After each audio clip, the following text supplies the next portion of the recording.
Je m'appelle Ashley. Ok, attends, je vais y arriver, ok? Yo.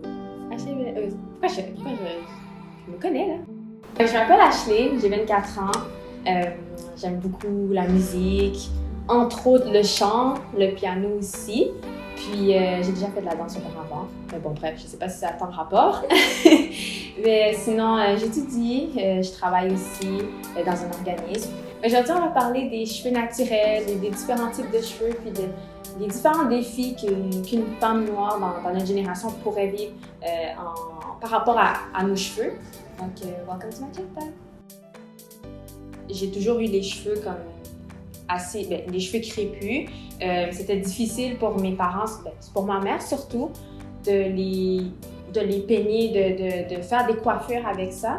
Puis quand j'étais petite, moi je pleurais tout le temps. Puis je pense que c'est quelque chose qui est assez commun.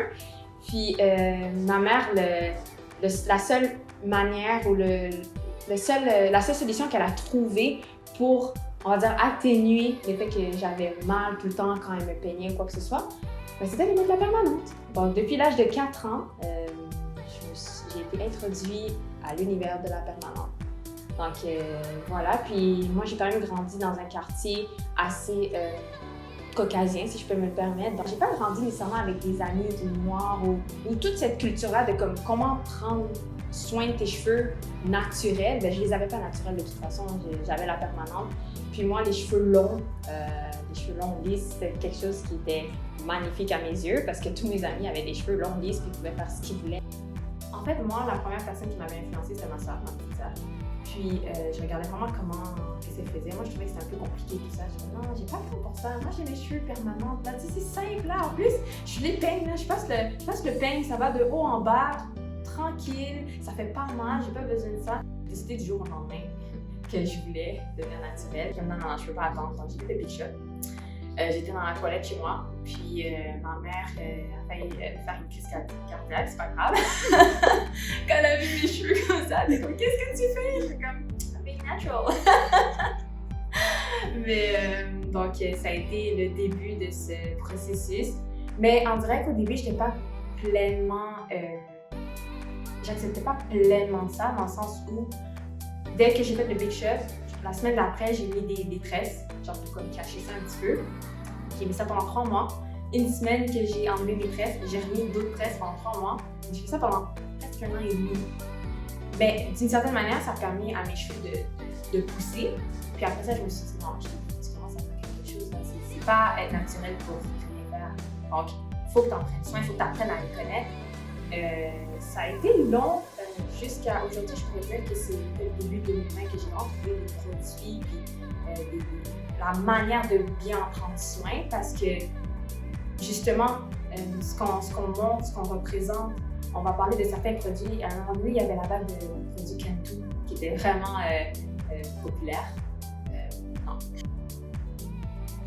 Par exemple, le type 4C, mon type de cheveux, disons, c'est pas vraiment représenté beaucoup, autant dans les médias. On en parle, mais même question des produits, puis toute la représentation des cheveux naturels, je pense qu'il y a encore ce côté-là que le cheveu curly hair, vraiment curl, c'est ce qui est beau. En fait, c'est mon impression.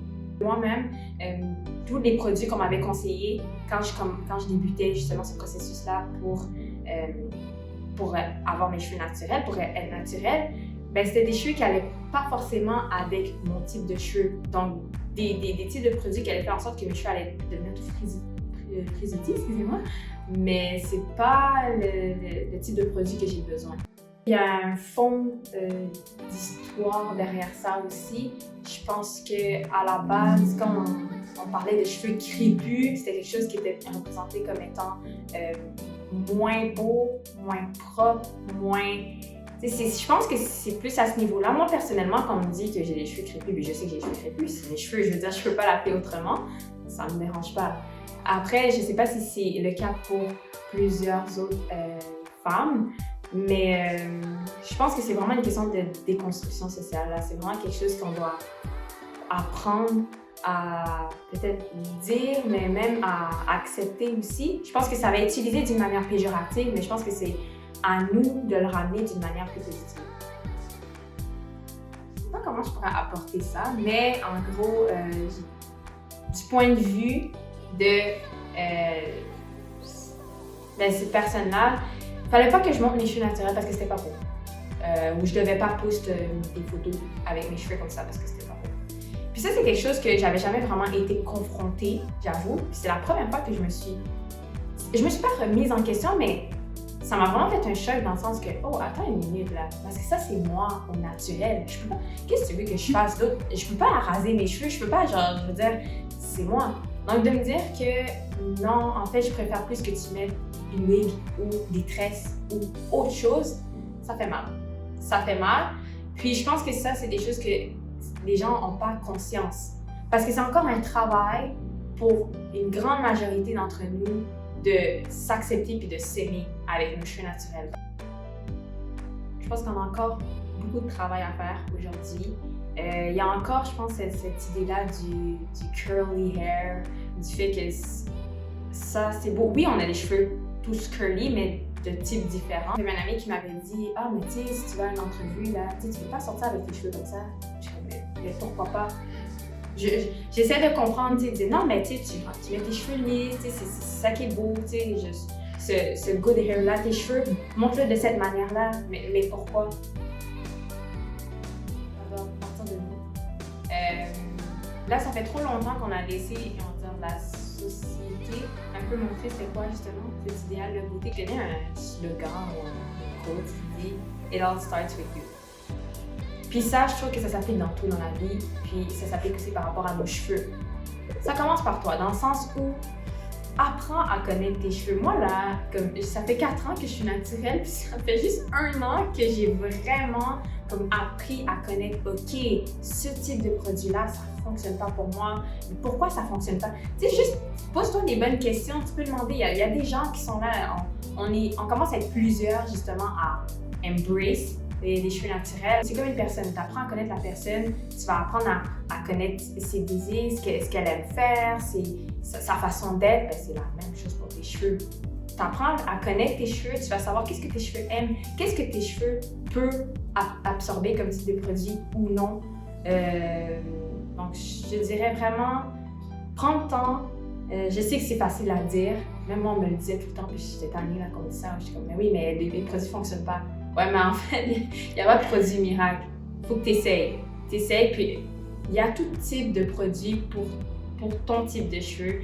Puis, tu n'es pas l'exception à la règle. Tu vas trouver. Tu peux poser des questions. Tu peux poser des questions. Whatever. C'est vraiment, ça prend le temps que ça prend, mais ça viendra. Je ne suis pas experte dans tout ça. Là. Même moi, j'apprends au jour le jour. Mais vous pouvez toujours me suivre sur mon IG. C'est par en bas, underscore. Yelsa, YELHSAA.